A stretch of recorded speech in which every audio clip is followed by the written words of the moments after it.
mayor ofensa que le podemos hacer a Dios. Tienes un cargo de liderazgo en la iglesia.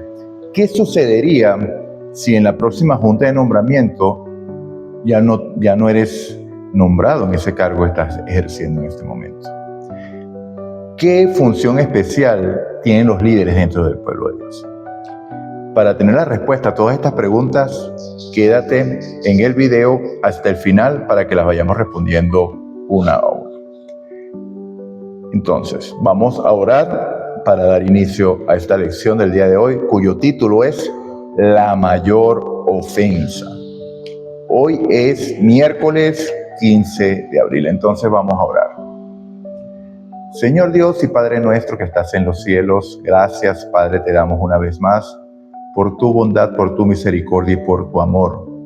Aquí estamos reunidos delante de ti otra vez, Señor, con el fin de ser instruidos por ti. Nada hay en nosotros, Señor, que nos pueda dar instrucción, nada hay en nosotros que podamos saber, nada hay en nosotros, oh Padre, que pueda ayudarnos a entender tu palabra y menos vivirla, Señor. Por eso clamamos para que tu Santo Espíritu nos tome enteramente, para que sea Él quien nos instruya, para que sea Él quien nos explique, para que sea Él quien grabe estas tus palabras en nuestra mente, en nuestro corazón, para que podamos vivirla y sea una realidad en nuestras vidas para la gloria de tu nombre.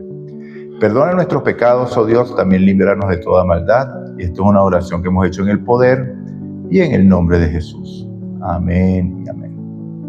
Bueno, vamos a leer para esta lección el día de hoy, vamos a leer Lucas capítulo 22, los versículos desde el 24 al versículo 27. Y tiene como subtítulo en mi Biblia, recuerden que la Biblia que yo manejo es Reina Valera, año 1995, y el subtítulo es La grandeza en el servicio. Bueno, ya por ahí ustedes tienen la idea ya. Entonces, Lucas capítulo 22, versículo 24. Hubo también entre ellos una discusión sobre quién de ellos sería el mayor. 25, versículo 25. Pero él les dijo, ¿quiénes tenían la discusión? Ya vamos a ver. ¿Y quién les dijo? Por supuesto que Jesús. Los reyes de las naciones se enseñorean de ellas, y los que sobre ellas tienen autoridad son llamados bienhechores. Versículo 26. Pero no así vosotros, sino que el mayor entre vosotros sea como el más joven, y el que dirige como el que sirve. 27. Pues, ¿cuál es mayor? ¿El que se sienta a la mesa o el que sirve? No es el que se sienta a la mesa, pero yo estoy entre vosotros como el que sirve. Esta es una maravilla, esta parte de las Escrituras, porque nos da una gran lección. Entonces, ¿quién era el grupo que estaba discutiendo quién sería el mayor? Los discípulos, mi amado. Y el contexto de esto no está en el inicio del ministerio. No estamos hablando de un Simón, de un Juan, de un Santiago, de un Felipe, de un Natanael, de un Judas Iscariote, o Judas Tadeo, o cualquier otro de los discípulos, un Tomás, iniciando el ministerio de Jesús. Estamos hablando ya al final, ya al salir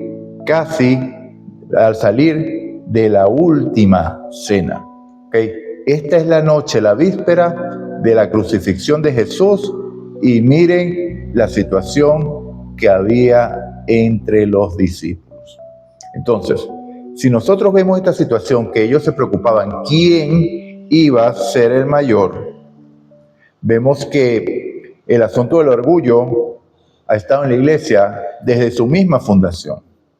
Ellos vivían al lado de Jesús, dormían cerca de Jesús, comían con Jesús. Duraron 3 años y medio, 42 meses, 1260 días conviviendo con Jesús. Y aún así tenían estos pensamientos, tenían estas situaciones, tenían estos enfrentamientos, lo que no permitía que el ministerio avanzara como tal.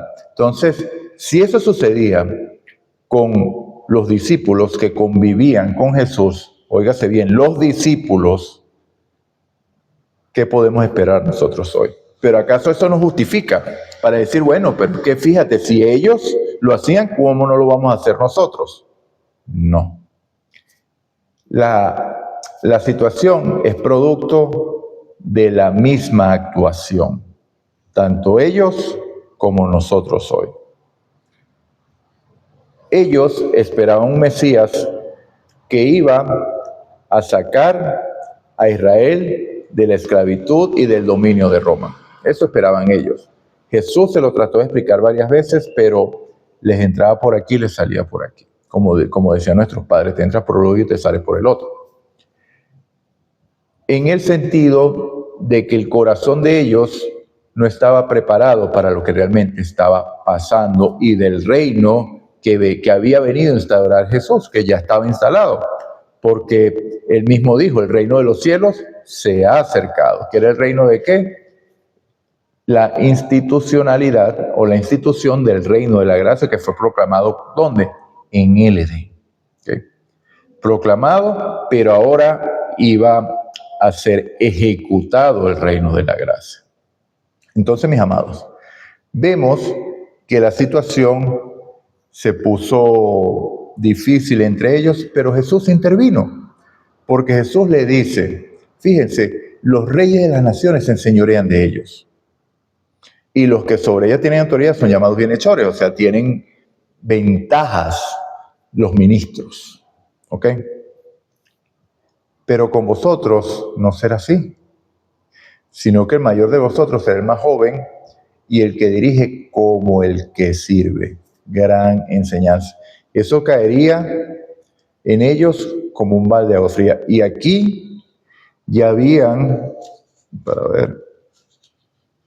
salido de la cena del Señor. Ya el Señor Jesús le había lavado los pies. O sea, parece que a pesar de haber visto ese acto de humildad en Jesús, en nuestro Maestro, aún no habían aprendido la lección. ¿Qué tal nosotros? ¿Entendemos realmente? ¿Entiendes cuando se hace la pregunta, o se hizo la segunda pregunta del puesto de liderazgo? ¿Entiendes realmente para qué estás? No estás solamente para dirigir. Dirigir es parte de tus funciones, pero dirigir en base al servicio, porque Jesús dirigía, pero Jesús dirigía en servicio. ¿Quién es mayor, el que se sienta a la mesa o el que sirve? Obviamente que el que se sienta a la mesa porque está siendo servido. He aquí yo estoy como el que sirve. ¿Y quién es él? El maestro. ¿Quién es él? Dios, que vino a morar entre nosotros. Se despojó de su gloria para venir a morar entre nosotros. ¿Qué ejemplo de que el orgullo no tiene nada positivo? Entonces, si hay algo que puede ofender a Dios, es la autosuficiencia que se deriva en una vida de orgullo. Esto es lo que sucedía y aún sucede con ese Israel que está allá en el Medio Oriente, que se cree el pueblo favorecido de Dios, dado por la creencia judeocristiana del dispensacionalismo que apoya eso. Crearon el espacio de tierra, y este no es un comentario antisemita, no señor, pero es la realidad. Vemos el enfrentamiento de Jesús y vemos el inicio, y lo vimos el día domingo, la lección del día domingo, que vemos la actitud del fariseo y del publicano, ¿sí? Vemos los dos. Decía, había un grupo que se justificaban a ellos mismos, dijo el Señor Jesús. O sea, que ellos mismos se consideraban justos, se pagaban y se daban el vuelto. Y sentían, cuando tú estás en esa condición de autosuficiencia, nunca vas a aceptar el llamado de Dios, porque crees que no necesitas de Dios. Tú lo tienes todo, aunque puedas nombrar a Dios, tu vida no depende de Dios. Y he ahí la clave. Un autosuficiente que se deriva en un orgulloso cree que lo sabe todo y que no necesita de Dios para poder entender. Por eso es que Dios también dice que llamó a indoctos y lo más vil del mundo para avergonzar a los sabios. Esto es una gran lección sobre aquellos que cuando van a hacer un seminario o algo, lo primero que ponen en el tapete son los títulos, que no está mal estudiar. Por supuesto que no está mal y hay que incentivar el estudio y profundizar en el estudio y todo eso, eso es excelente. Pero eso no tiene ningún valor delante de Dios. Ninguno. Si usted cree que sí, y de verdad, bueno, les pido disculpas una vez más, porque sé que en esta lección el lenguaje se ha subido un poquito de tono, ¿ok? En este sentido. Porque si hay algo que ofende a Dios es la autosuficiencia que lleva al orgullo. Porque el orgullo fue lo que llevó a Satanás a rebelarse en el cielo. La misma autosuficiencia, no necesito de ti Dios, yo me tengo a mí mismo. Por supuesto que eso ofende a Dios. ¿Okay?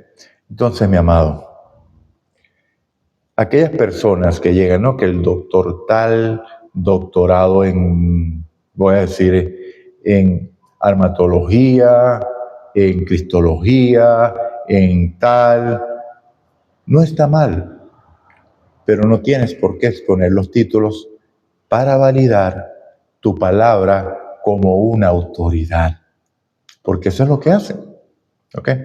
Al exponer el título de la persona, entonces lo que dice tiene mayor peso que el ancianito de la iglesia que no tiene ningún título.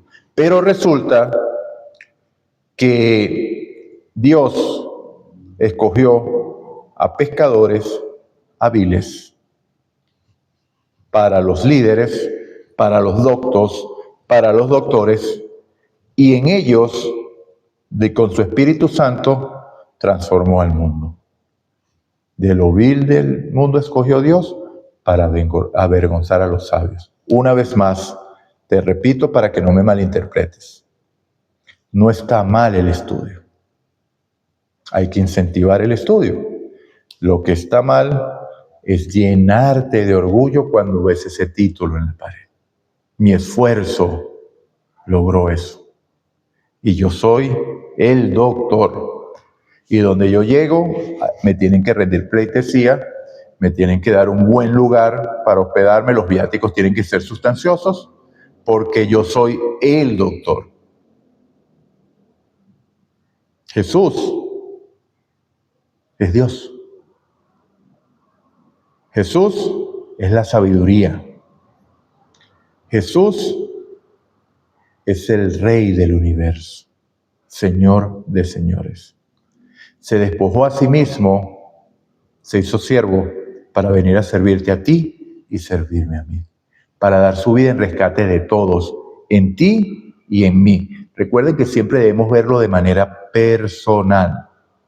Entonces, cuando nosotros nos acercamos a Jesús, vemos nuestra condición. Somos nada, mi hermano, nada. Somos una neblina que hoy está y mañana no.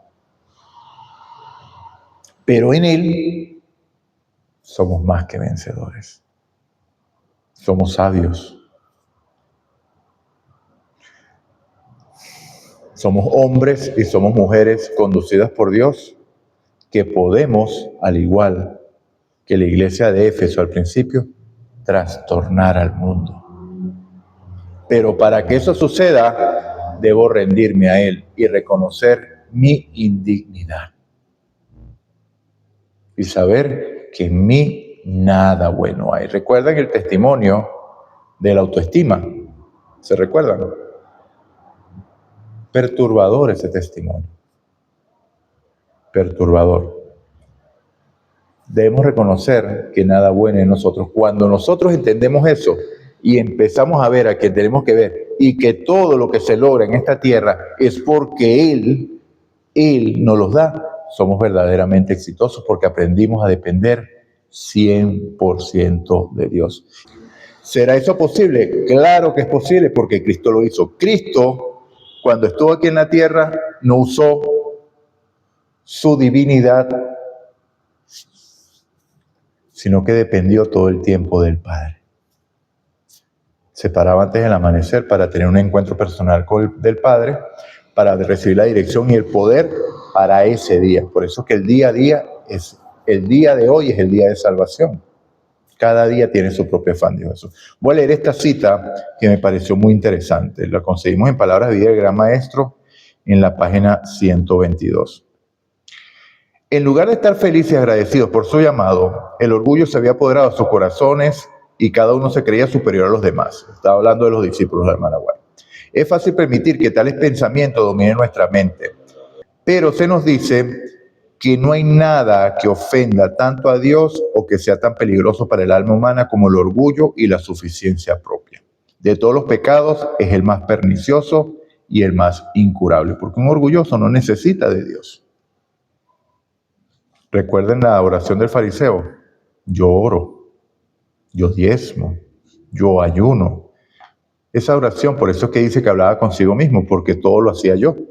El yo es lo primero que debe morir. El que quiera venir en pos de mí, niéguese a sí mismo, tome su cruz y sígame, dice el Señor, dijo Jesús.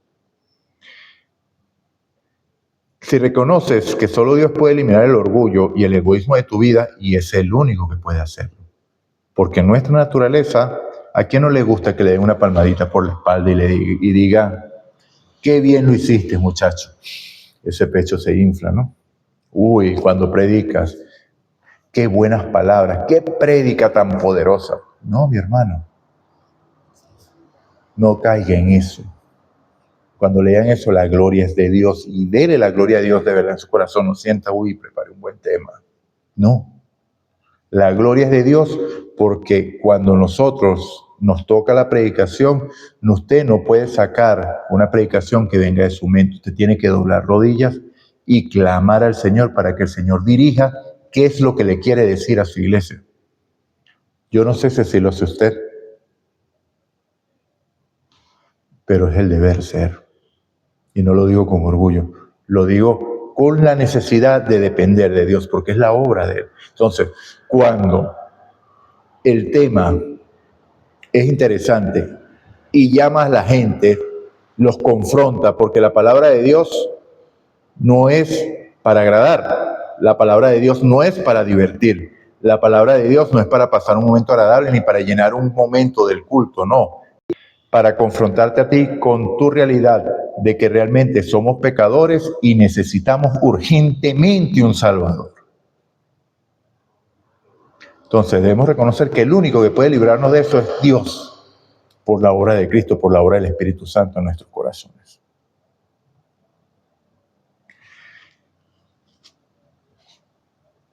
La última pregunta. ¿Podemos obtener algún punto positivo del orgullo? Por supuesto que no. Debemos pedirle a Dios que nos examine, debemos detenernos y pedirle a Dios que nos examine constantemente. ¿Okay? Constantemente. Porque Él es el único que puede darnos el diagnóstico. Recuerden que somos de la iglesia de Laodicea y nos creemos algo que no somos. Hay orgullo en nosotros, un fuerte orgullo en nosotros.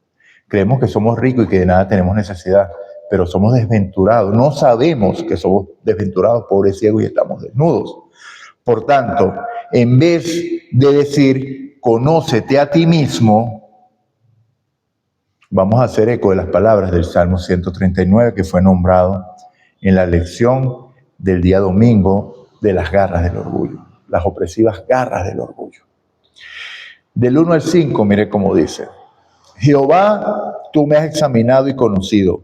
Tú has conocido mi sentarme y mi levantarme, has entendido desde lejos mis pensamientos, has escudriñado mi andar y mi reposo, y todos mis caminos te son conocidos.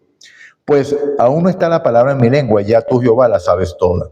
Detrás y delante me rodeaste, y sobre mí pusiste tu mano. Le recomiendo que lo siga leyendo. Y esto es lo que debemos hacer constantemente. Y con estos dos versículos es que vamos a culminar la lección del día de hoy. Salmo 139, 23 y 24. Examíname, Dios, y conoce mi corazón. Pruébame y conoce mis pensamientos. Ve si hay en mi camino de perversidad y guíame en camino eterno. Entonces, vemos aquí, las preguntas fueron respondidas. Entonces, ¿cuál es la mayor ofensa o el mayor pecado que podemos hacer delante de Dios? ser autosuficientes y creernos que nosotros nos podemos valer por nosotros mismos. Porque somos creación de Dios y cuando nos separamos voluntariamente de Él, creyendo que nosotros mismos podemos hacer nuestra voluntad, haciendo eco de las palabras de Satanás en el Edén, donde dijo, no, come del fruto porque serán abiertos vuestros ojos y seréis como dioses conociendo el bien y el mal. Entonces, es una ofensa porque estás rechazando abiertamente a Dios y de esto se trata. Eso es el orgullo. Rechazar a Dios porque nos debemos a Él. Venimos de sus manos. Somos su creación. Antes de ser sus hijos, somos su creación. Y de Él vamos a depender. ¿Okay? Si entendemos realmente que Él es nuestro creador, si lo creemos y lo valoramos, vamos a depender de Él. Porque ese es su deseo, ese es su anhelo. Yo te creé, yo te sostengo, yo te mantengo, yo te guardo, yo te cuido. Él es el Padre. Abba, un Padre que no está lejano, un Padre que está cercano, un Padre que está pendiente de ti, que cuando antes que digas algo, como lo acabamos de leer en el Salmo, ya Él lo conoce y está actuando en favor de ello si eso es lo que te conviene. Si eso es lo que no te conviene, está actuando en favor de ello para quitarlo de ti. Que eso es lo que nosotros no entendemos porque no vemos el plan completo, vemos solamente una parte del plan. Entonces, mi amado, lo más ofensivo para Dios es ser autosuficiente y orgulloso. ¿Y qué tal la iglesia? Cuando establecemos estrategias, establecemos planes, establecemos puntos y decimos que vamos a hacer esto, vamos a predicar así, vamos a evangelizar así y dejamos a Dios por fuera. ¿Qué es lo que estamos haciendo? Precisamente lo más ofensivo delante de Él. Queremos hacer de la iglesia algo nuestro y eso no es nuestro, eso es de Él. Él nos envió en una comisión con Él, con su poder dependiente de Él. Toda la potestad me ha sido dada en el cielo y en la tierra, por tanto, id y hacer discípulos, enseñándole todo lo que yo os enseñé. Y aquí yo estoy con vosotros todos los días hasta el fin.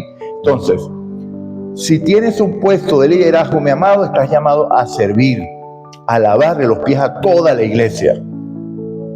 El pastor no es jefe de la iglesia. El pastor es ungido de Dios para cuidar la grey de Dios, no para mandarla.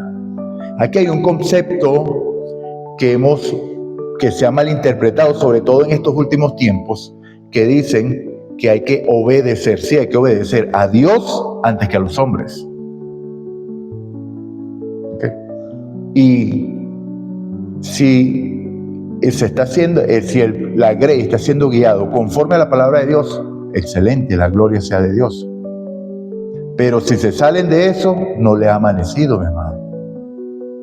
Y esto no es un llamado a rebelión, y no estoy bajo la rebelión de Coré, Datán y Abirán, porque eso es lo que dice. Por eso, mi amado, es que el llamado es para que usted tenga que estudiar la palabra por su cuenta, no parándome a mí, no atendiendo lo que yo digo, sino lo que yo estoy diciendo. Usted debe verificarlo con la palabra usted mismo, porque usted es responsable de su salvación. Yo no puedo tener lámpara para su aceite. Ojalá que yo tenga yo no puedo tener aceite para su lámpara, perdón. Ojalá que yo tenga aceite para la mía. Y no es por egoísmo, sino por lo que el Señor nos enseña, que la salvación es individual. Bueno, mi amado, ya me salió un poquito del tema de la lección, pero eran cosas necesarias de hablar.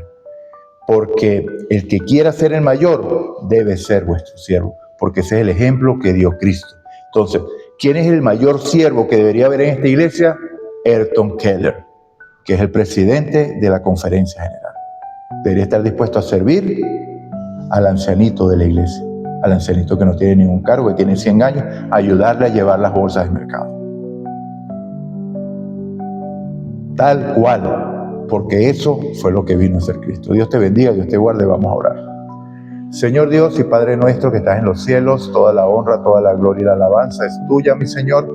Aquí estamos delante de ti agradecidos una vez más, pidiendo perdón por nuestros pecados y pidiendo que por favor nos limpies de toda maldad.